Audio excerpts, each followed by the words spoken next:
회색 하늘 아래 강원도 시골 마을이 고요합니다. 멀리 산자락에는 아직 눈이 남아 있고 바람은 차갑게 불어와 마당의 국화꽃을 흔들어 놓습니다. 이영자는 텃밭에서 물을 뽑으며 하루를 시작하죠. 68배 나이에도 그녀의 손길은 여전히 힘이 있습니다. 흙을 털어내고 물을 바구니에 담으면서 문득 시계를 바라봅니다. 곧 예린이가 학교에서 돌아올 시간이에요. 예린은 매일 도시의 고등학교에 다니느라 새벽부터 집을 나섭니다. 버스를 2번이나 갈아타고 1시간 반을 달려야 하는 먼 길이죠. 아침마다 할머니가 싸준 도시락을 들고 나서는 예린의 뒷모습을 보면서 이영자는 늘 마음이 무겁습니다. 아이의 어깨가 점점 더 작아지는 것 같거든요. 예전에는 할머니 다녀올게요. 라고 밝게 인사하던 아이가 이제는 고개만 살짝 숙이고 나가는 일이 많아졌습니다. 학교에서 예린은 말이 없습니다. 교실 맨 뒷자리에 앉아서 창밖만 바라보며 하루를 견뎌냅니다. 수업 시간에 선생님이 질문을 해도 고개를 숙이고 있어요. 아이들의 시선이 따가워서 더욱 움츠러들게 되죠. 점심시간이 되면 혼자 구석진 곳에서 할머니가 싸준 도시락을 먹습니다. 김치찌개 냄새가 나면 아이들이 코를 막으며 지나가요. 시골 냄새 난다는 속삭임이 들려와도 예린은 고개를 들지 않습니다. 그저 젓가락질만 계속할 뿐이에요. 교복에는 어느새 먼지가 묻어 있고 가방끈은 헤어져서 실밥이 튀어나와 있습니다. 운동화도 낡았지만 새 것을 사달라고 말하지 못하죠. 할머니가 농사일로 힘들게 번 돈으로 자신을 키우고 있다는 걸 알고 있거든요. 가끔 다른 아이들이 입고 있는 새 옷이나 예쁜 가방을 보면서도 부러워한다는 티를 내지 않으려고 애씁니다. 방과 후에도 친구들과 어울리지 못하고 도서관에서 시간을 보내다가 집으로 돌아와요. 집에 도착하면 현관에서 신발을 가지런히 놓고 들어섭니다. 할머니 왔어요 라고 인사를 하지만 목소리에는 생기가 없어요. 이영자는 부엌에서 저녁을 준비하면서도 예린의 표정을 유심히 살펴봅니다. 아이의 눈가에 그림자가 짙어지고 있다는 걸 느끼고 있거든요.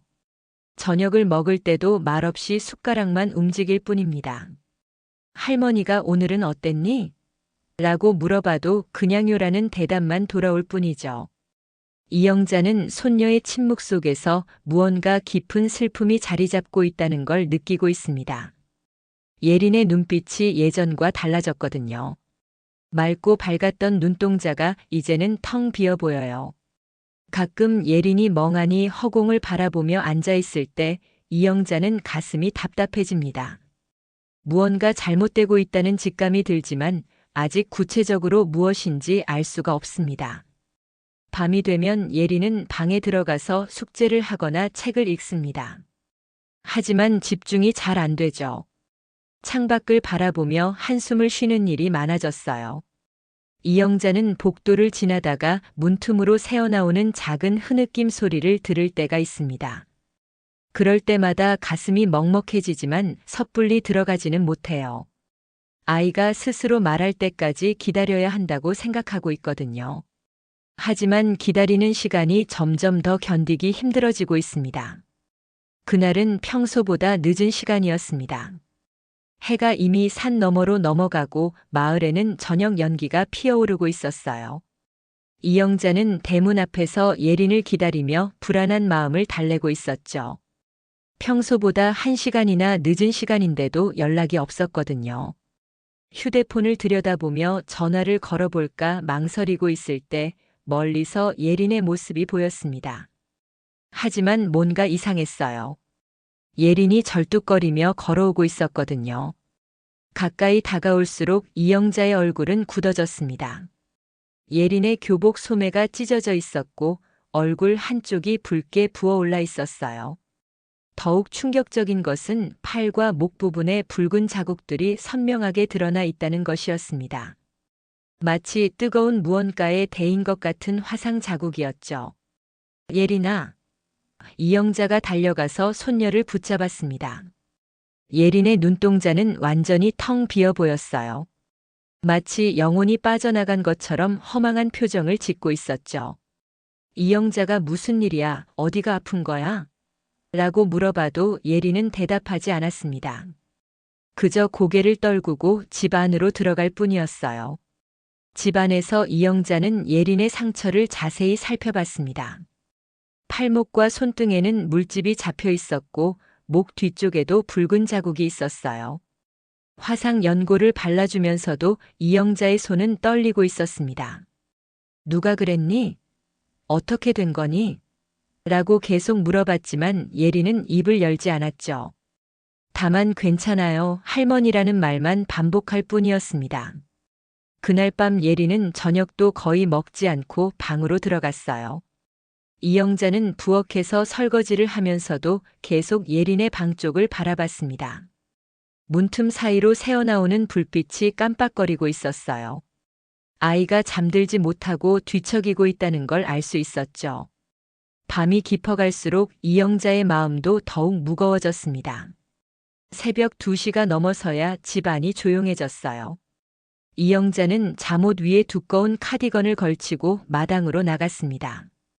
차가운 밤 공기가 뺨을 스쳤지만 가슴속은 더욱 뜨거웠어요. 텃밭 가장자리에 서서 별을 올려다보며 오랫동안 묻어두었던 기억들이 하나씩 떠올랐습니다. 젊은 시절의 이영자는 지금과는 전혀 다른 사람이었어요. 사람들은 명자 언니라고 불렀고 한마디면 동네가 조용해지는 그런 존재였죠.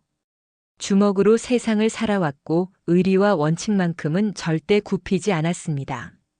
하지만 손녀가 태어나면서 모든 걸 접었어요.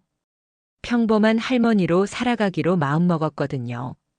하지만 지금 이 순간 예린의 상처를 보면서 과거의 자신이 다시 깨어나는 걸 느꼈습니다. 손끝에 닿는 흙은 여전히 따뜻했지만 마음속에서는 차가운 바람이 불고 있었어요. 누군가 자신의 손녀에게 해를 끼쳤다는 사실이 참을 수 없었습니다. 이영자는 주먹을 꽉 쥐었다 펴기를 반복했어요. 혈관이 불끈 솟아오르고 오랫동안 잠들어 있던 무언가가 서서히 고개를 들고 있었습니다. 그날 밤 이영자는 잠들지 못했습니다. 창문 너머로 동이 트기 시작할 때까지 계속해서 무언가를 계획하고 있었어요. 명자 언니의 그림자가 점점 더 선명해지고 있었죠. 다음 날 아침 이영자는 평소보다 일찍 일어났습니다. 예린이 학교에 가기 전에 상처를 다시 확인하고 연고를 발라주었어요. 아이의 화상 자국을 보면서 가슴이 저려왔지만 표정만은 차분하게 유지했습니다. 오늘은 학교 안 가도 되라고 말했지만 예린은 고개를 저었어요. 괜찮아요, 할머니. 가야 해요라는 대답이 돌아왔죠. 예린이 집을 나선 후 이영자는 오래된 서랍을 열었습니다. 가장 깊숙한 곳에 봉투 하나가 있었어요. 그 안에는 명함과 전화번호가 적힌 쪽지들이 들어 있었습니다. 한때 함께 일했던 사람들의 연락처였죠. 이영자는 그 중에서 하나를 골라 들었어요. 박철수라는 이름이 적혀 있는 명함이었습니다. 오후 2시쯤 이영자는 시내 외곽에 있는 낡은 정비소를 찾아갔습니다. 철수정비소라는 간판이 녹슬어 있었고 마당에는 고장난 차들이 여러 대 세워져 있었어요. 기름 냄새와 쇳가루 냄새가 섞인 공기가 코끝을 찔렀습니다. 정비소 안쪽에서 망치 소리가 들려왔죠. 철수야, 이영자가 조용히 불렀습니다. 작업복을 입은 남자가 고개를 들었어요. 70이 넘은 나이에도 여전히 건장한 체격의 박철수였습니다. 이영자를 보자 그의 얼굴에 놀라움이 스쳤어요. 명자 언니. 목소리에는 반가움과 의외함이 섞여 있었습니다. 두 사람은 말없이 서로를 바라봤습니다. 15년 만의 만남이었어요. 박철수는 작업용 장갑을 벗으며 무슨 일로 오셨습니까? 라고 물었습니다. 존댓말이었지만 그 안에는 여전한 신뢰가 담겨 있었죠. 이영자는 예린의 사진을 꺼내 보여주었어요. 화상을 입은 모습이 담긴 사진이었습니다. 박철수의 표정이 순간 굳어졌어요. 누가 감히. 목소리에 분노가 섞였습니다. 이영자는 간단하게 상황을 설명했어요. 손녀가 학교에서 당하고 있는 일들, 그리고 어제 있었던 일까지. 박철수는 주먹을 꽉 쥐었다 폈다를 반복했습니다. 언니, 말씀만 하십시오라고 말했죠. 옛날 사람들 연락처 아직 갖고 있니? 이영자가 물었습니다. 박철수는 고개를 끄덕였어요. 다 있습니다. 필요하시면 언제든지. 짧은 대화였지만 둘 사이에는 많은 것이 오갔습니다. 과거의 연대, 의리, 그리고 복수에 대한 의지까지. 그날 저녁 박철수는 몇 통의 전화를 걸었습니다. 수화기 너머로 들리는 목소리들은 하나같이 놀라워했어요. 명자 언니가 다시 나서신다고. 무슨 일인지 알겠습니다. 언제든 부르십시오 같은 대답들이 돌아왔죠. 한때 이 지역을 주름잡았던 사람들이 다시 움직이기 시작한 것입니다. 다음 날 이영자는 시장에서 장을 보며 정보를 수집했습니다. 예린이 다니는 학교에 대한 이야기, 그곳에서 일어나는 일들에 대해 귀를 기울였어요. 상인들과 자연스럽게 대화를 나누면서도 핵심적인 정보들을 파악해 나갔습니다. 어떤 아이들이 문제를 일으키는지, 그 아이들의 부모가 누구인지까지. 저녁에 예린이 돌아왔을 때 이영자는 평소와 다름없이 저녁을 차려주었습니다. 하지만 마음속으로는 계획을 세우고 있었어요. 손녀를 지키기 위해서라면 무엇이든 할 각오가 되어 있었죠. 명자 언니의 시대는 끝났다고 생각했지만 때로는 과거에 힘이 필요한 순간이 있다는 걸 깨달았습니다. 그날 밤 이영자의 휴대폰에는 여러 건의 문자가 왔어요. 준비 완료, 언제든 연락 주십시오. 명자 언니를 위해서라면 같은 내용들이었습니다. 조용했던 시골 마을에 다시 한번 폭풍이 몰아칠 준비가 되어가고 있었죠. 며칠 후 이영자는 검은색 정장을 차려입고 예린이 다니는 고등학교로 향했습니다. 오랫동안 입지 않았던 옷이었지만 여전히 그녀에게 잘 어울렸어요. 거울 앞에서 머리를 단정히 빗으며 이영자는 마음을 다잡았습니다. 오늘은 명자 언니가 아닌 손녀의 할머니로서 학교에 가는 것이었죠. 박철수가 운전하는 차를 타고 학교에 도착했을 때 이영자는 가방에서 봉투를 꺼냈습니다. 그 안에는 예린의 진단서와 화상 사진들이 들어 있었어요. 병원에서 받은 정식 진단서에는 2도 화상이라고 명시되어 있었습니다. 누군가 의도적으로 뜨거운 물을 부었다는 뜻이었죠. 교무실 문을 열고 들어선 이영자를 보며 교사들이 시선을 돌렸습니다. 평소 학부모들과는 다른 분위기를 풍기고 있었거든요. 이영자는 차분한 목소리로 담임교사를 찾았고 곧 교장실로 안내받았어요.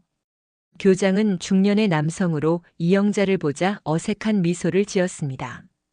이영자는 예린의 진단서와 사진들을 교장 앞에 차례로 놓았습니다. 화상을 입은 아이의 모습이 담긴 사진들을 보며 교장의 얼굴이 점점 굳어졌어요.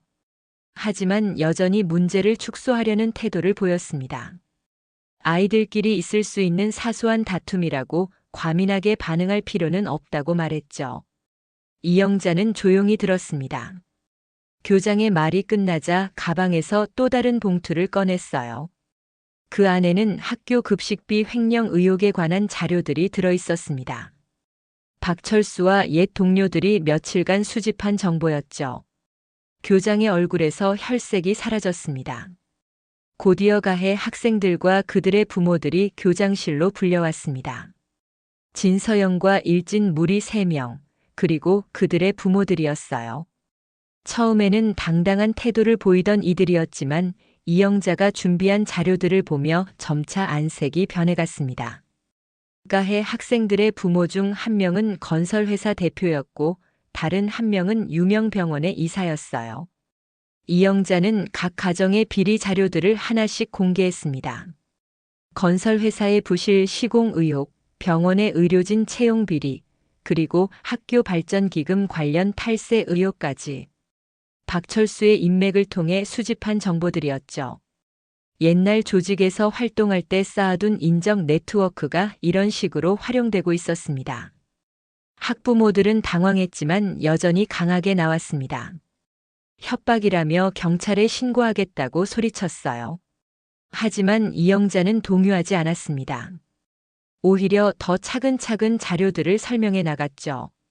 모든 증거는 합법적인 방법으로 수집되었고 언론에 공개될 준비도 되어 있다고 말했습니다. 진서영의 어머니가 가장 먼저 태도를 바꿨습니다. 병원 이사라는 지위가 흔들릴 수 있다는 걸 깨달았거든요. 조용히 합의를 원한다는 뜻을 비쳤어요. 하지만 이영자는 단호했습니다. 돈이 목적이 아니라고 분명히 했죠. 손녀에 대한 공식적인 사과, 가해 학생들의 전학, 그리고 학교 폭력 근절을 위한 실질적인 대책을 요구했습니다. 교장실 안의 분위기는 점점 더 무거워졌습니다. 이영자의 요구는 합리적이었지만 그 뒤에 숨겨진 힘을 모두가 느끼고 있었어요. 한때 이 지역을 주름잡았던 명자 언니의 그림자가 다시 나타난 것입니다. 나이가 들고 할머니가 되었지만 여전히 그 존재감은 강력했죠. 회의는 3시간 넘게 이어졌습니다. 결국 가해 학생들의 부모들은 이영자의 요구를 받아들일 수밖에 없었어요. 하지만 이들은 쉽게 포기하지 않을 것 같았습니다. 이영자도 그걸 알고 있었죠. 진짜 싸움은 이제부터 시작이었습니다. 이틀 후 경찰차 2대가 이영자의 집 앞에 멈춰 섰습니다. 마을 사람들이 하나둘 고개를 내밀며 수군거리기 시작했어요. 경찰관 4명이 차에서 내려 대문을 두드렸습니다. 이영자는 이미 예상하고 있었던 일이라서 당황하지 않았어요. 텃밭에서 배추를 뜯다가 천천히 일어나 손을 털고 현관으로 향했습니다. 형사들은 협박죄 고발장을 들고 왔다고 말했습니다. 진서영의 부모를 비롯한 가해 학생들의 학부모들이 합동으로 고소장을 제출했다는 것이었죠. 이영자가 학교에서 불법적으로 수집한 자료로 협박했다는 내용이었어요. 형사들은 공손한 태도를 보였지만 동행을 요청했습니다. 하지만 이영자는 이미 모든 것을 준비해 두었습니다.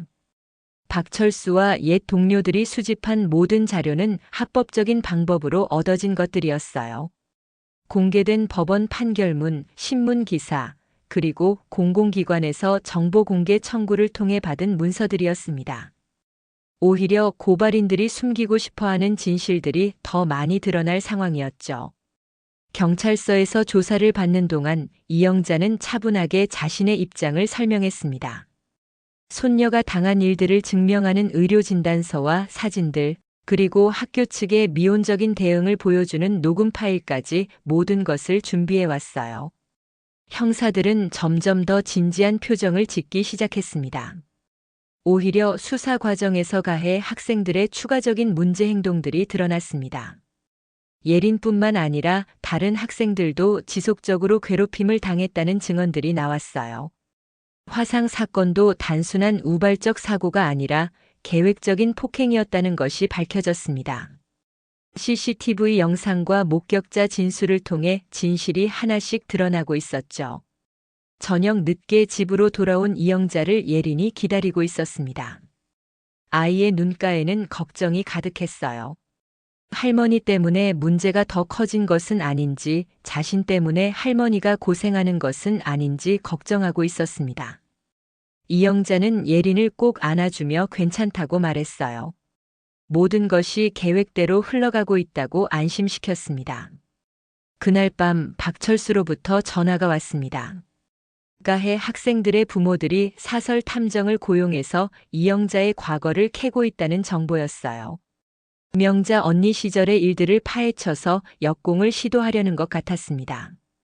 하지만 이영자는 오히려 웃었어요.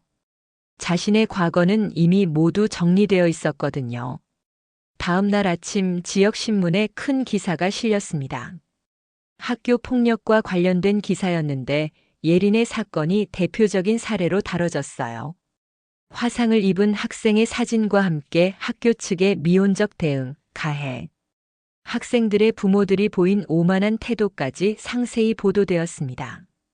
박철수의 언론계 인맥을 통해 이루어진 일이었죠. 기사가 나간 후 여론이 급격히 바뀌기 시작했습니다.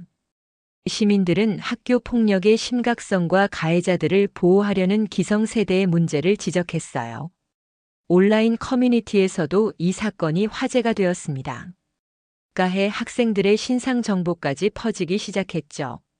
상황이 이렇게 되자 가해 학생들의 부모들은 당황했습니다. 처음에는 돈과 권력으로 문제를 덮으려 했지만 이제는 오히려 자신들이 여론의 문매를 맞는 상황이 되었어요. 회사와 병원에서도 압박이 들어오기 시작했습니다. 이영자는 이 모든 상황을 차분히 지켜보고 있었어요. 하지만 진짜 위기는 이제부터였습니다. 궁지에 몰린 이들이 어떤 반격을 해올지 예상할 수 없었거든요. 이영자는 예린의 안전을 위해 더욱 철저한 준비를 해야 한다고 생각했습니다. 명자 언니의 경험이 진짜로 필요한 순간이 다가오고 있었죠. 일주일 후 검찰청에서 연락이 왔습니다. 가해 학생들에 대한 수사가 본격적으로 시작된다는 내용이었어요. 단순한 학교 폭력이 아니라 상해죄와 집단 괴롭힘으로 사건이 확대된 것입니다. 이영자는 검사와의 면담에서 추가 증거들을 제출했어요. 예린이 당한 일들의 전모가 점점 더 명확해지고 있었습니다. 검찰 수사 과정에서 놀라운 사실들이 드러났습니다. 가해 학생들의 부모들이 학교에 거액의 기부금을 냈다는 것, 그리고 그 대가로 자녀들의 문제 행동이 묵인되어 왔다는 것이었죠. 학교폭력대책위원회도 제대로 열리지 않았고 피해 학생들의 호소는 계속 무시되어 왔습니다. 교육청에서도 이 문제에 관심을 갖기 시작했어요. 진서영을 비롯한 가해 학생 4명은 결국 소년원 송치 결정을 받았습니다. 단순한 괴롭힘이 아니라 계획적이고 지속적인 폭행이었다는 것이 인정된 것이죠. 특히 예린에게 끓는 물을 부은 사건은 중상해죄에 해당한다는 판단이 내려졌습니다. 아이들의 부모들은 이 결과를 받아들일 수 없어 했지만 이미 돌이킬 수 없는 상황이었어요. 가해 학생들의 부모들도 각종 비리 혐의로 수사를 받기 시작했습니다. 건설회사 대표는 부실 시공과 탈세 혐의로, 병원 이사는 채용 비리와 의료진 특혜 제공 혐의로 기소되었어요. 그들이 그동안 쌓아온 권력과 재산이 하루아침에 무너지고 있었습니다. 이영자가 준비한 자료들이 하나씩 위력을 발휘하고 있었죠.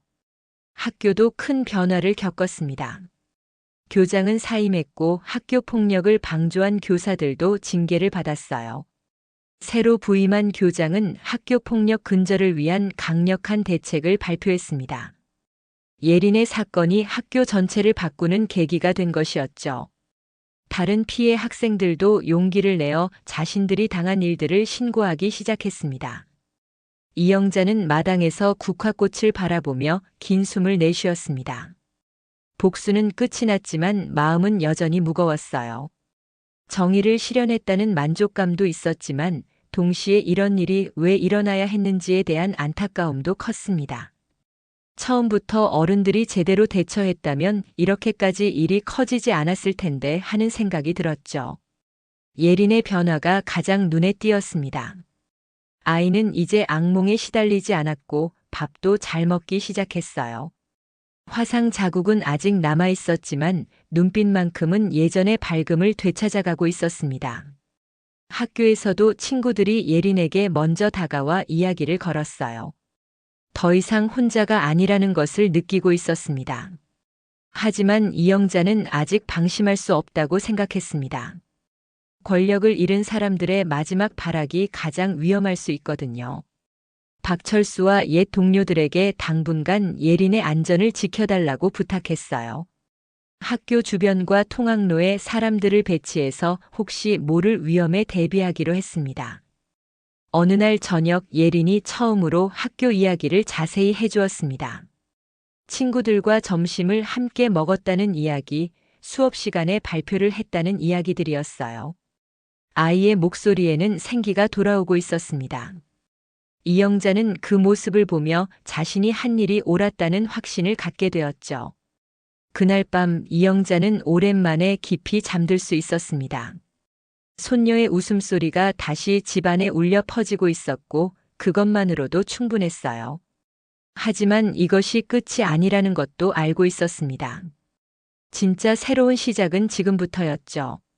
몇 주가 지나면서 학교는 완전히 달라졌습니다.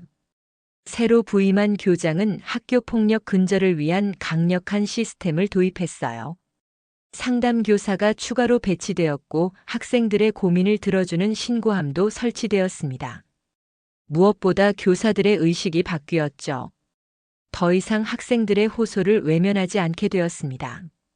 예리는 처음으로 친구와 함께 점심을 먹었습니다. 같은 반 여학생 2명이 먼저 다가와서 함께 식사하자고 제안한 것이었어요. 예린의 얼굴에는 조심스러운 미소가 떠올랐습니다. 오랫동안 잊고 있던 감정이었죠. 아이들은 예린의 도시락을 보며 맛있어 보인다고 말했어요. 할머니가 정성스럽게 싸준 반찬들을 친구들과 나누어 먹는 예린의 표정은 한결 밝아 보였습니다. 방과 후에도 변화가 있었습니다. 예린은 더 이상 도서관에 혼자 숨어 있지 않았어요. 친구들과 함께 교정을 걸으며 이야기를 나누었습니다. 화상 자국은 아직 남아 있었지만 아이들은 그것에 대해 묻지 않았어요. 대신 예린의 마음을 이해하려고 노력했습니다. 피해자를 보호하는 분위기가 학교 전체에 자리 잡고 있었죠.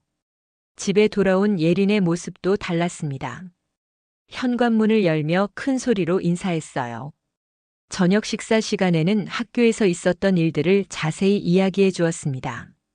수학 시간에 문제를 맞췄다는 이야기, 체육 시간에 친구들과 함께 농구를 했다는 이야기들이었어요. 이영자는 그 모든 이야기를 들으며 마음이 따뜻해졌습니다.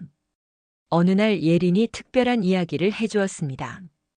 반에서 새로 전학 온 아이가 있는데 그 아이도 이전 학교에서 괴롭힘을 당했다는 것이었어요. 예린은 그 아이에게 먼저 다가가서 친구가 되어 주었습니다. 자신이 겪었던 아픔을 이해하는 마음으로 다른 아이를 도와준 것이죠. 이영자는 손녀가 단순히 회복된 것이 아니라 더 성숙해졌다는 것을 느꼈습니다. 학교 폭력의 가해자들은 각각 다른 길을 걸었습니다. 진서영은 소년원에서 상담과 교육을 받으며 자신의 잘못을 깨닫게 되었어요. 처음에는 반항적이었지만 시간이 지나면서 진심으로 반성하는 모습을 보였습니다. 다른 가해 학생들도 마찬가지였죠. 그들의 부모들 역시 자녀 교육에 대해 근본적으로 다시 생각하게 되었습니다. 지역 사회의 분위기도 바뀌었습니다. 예린의 사건을 계기로 학교 폭력에 대한 관심이 높아졌어요. 학부모들은 자녀들과 더 많은 대화를 나누기 시작했고 학교와 가정이 연계된 상담 프로그램도 만들어졌습니다. 무엇보다 피해자를 보호하고 지지하는 문화가 자리 잡았죠. 이영자는 식탁에 앉아 예린이 웃으며 숙제하는 모습을 바라보았습니다. 아이의 표정에는 조심스러운 평온이 깃들어 있었어요.